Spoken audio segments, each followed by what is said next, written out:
रोटी एक ऐसी चीज जिसके लिए हर एक इंसान जीता भी और कमाता भी है, जो कि हर घर में रोजाना खाई भी जाती है और बनाई भी जाती है। मगर क्या आपको पता है सरकारी स्कूल के बच्चों के लिए लाखों रोटियां आज के समय पर रोजाना कैसे तैयार करी जाती है? नहीं तो चलिए फिर मेरे साथ बिना किसी देरी के वीडियो शुरू करते हैं। आपको दिखाते हैं सबसे स्वच्छ तरीके से बच्चों के लिए खाना कैसे तैयार करा जाता है, साथ ही जानेंगे कैसे ये बन गया बच्चों को स्कूल लाने के लिए सबसे बड़ा विषय। जिस खाने को एक समय पहले खाने लायक भी नहीं समझा जाता था, आज के समय में अक्षय पात्रा बिल्कुल स्वच्छ तरीके से उस खाने को तैयार करता है। तो उसके लिए सबसे पहले शुद्ध चक्की का आटा ले लिया गया। यहाँ पे ढेर सारे आटे का इस्तेमाल करा जाएगा। इस आटे को मशीन के अंदर डाल दिया गया। आप यहाँ पे देख सकते हैं हर एक भैया ने यहाँ पे ग्लव्स पहना हुआ है, मास्क लगाया हुआ है और इनके जो जूते हैं ना वो भी खास तौर पे यहाँ के काम करने के लिए ही मंगवाए गए हैं। अब इसमें डाला जाएगा ढेर सारा पानी।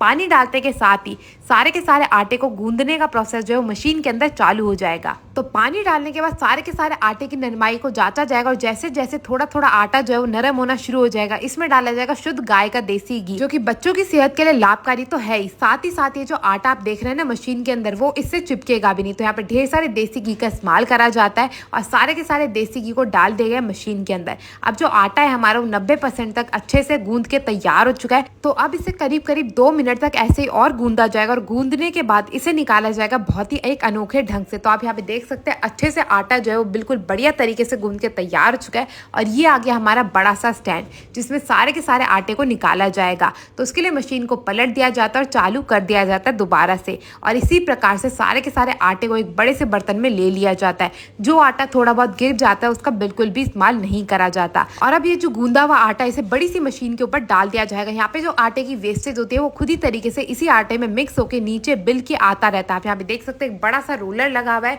जिसमें पीछे की ओर से जो आटा है वो ऊपर से आता रहेगा और नीचे की ओर से बिल के आगे की ओर जाता रहेगा। और इस सफेद सी पट्टी से निकलता है सूखा आटा, ताकि जो हमारा आटा है ना वो बिल्कुल बढ़िया तरीके से बिले और ये जो है ना हमारी रोटियां बिल्कुल नरम नरम सी बन सके। आप यहाँ पे देख सकते हैं सूखा आटा भी बिल्कुल बराबर तरीके से सारे के सारे आटे पे लग चुका है। और अब इस बड़े से रोलर की मदद से हमारी बनाई जाएंगी बिल्कुल गोल गोल रोटियां, जो कि भैया बनानी आसान तो बिल्कुल नहीं होती है। बिना मशीन के भैया मेरी मम्मी तो बना लेती है, मगर मुझसे कोई कहता तो मेरे से तो भारत देश का नक्शा ही बनता है। तो अब यहाँ पे जैसे जैसे रोटियां बिलती जाएंगी, बिली हुई रोटी आगे की ओर आती रहेंगी और जो उनका ढांचे में आटा था वो वेस्ट नहीं होगा, वो दोबारा से पुराने आटे से मिलके दोबारा से बिल के नीचे की ओर से आता रहेगा। तो आप यहाँ पे देख सकते हैं बिल्कुल गोल गोल सी जो रोटी होती है उनको जांच करने के बाद आगे की ओर भेजा जाता है सिकने के लिए। तो यहाँ पे जो है वो फुलके सिक्के तैयार करे जाते हैं, क्योंकि कहा जाता है जो फुलके होते हैं ना वो हमारी सेहत के लिए सबसे ज़्यादा लाभकारी होते हैं। तो अब ये बड़े से सेकने के लिए मशीन लगी हुई है जिसमें ऊपर की ओर से आँच आती रहेगी और बिल्कुल बराबर तरीके से रोटियाँ सेक सेक के नीचे की ओर भेजती रहेगी। तो इसी में ऑटोमेटिक मशीन का काम होता है बराबर तरीके से रोटियों को सेकने का। तो ऊपर वाले रोलर से जो रोटियाँ हैं वो सिक सिक के नीचे आती हैं और नीचे एक बड़े से रोलर की मदद से सारी की सारी रोटियाँ सिक के आ जाती है बिल्कुल बाहर। आप सोच रहे होंगे ना जो टेढ़ा मेढ़ा नक्शे वाली रोटी मशीन ने भी बनाई है, भैया मशीन भी तो हैंडमेड है, थोड़ी बहुत उससे भी गलतियाँ हो ही जाती हैं।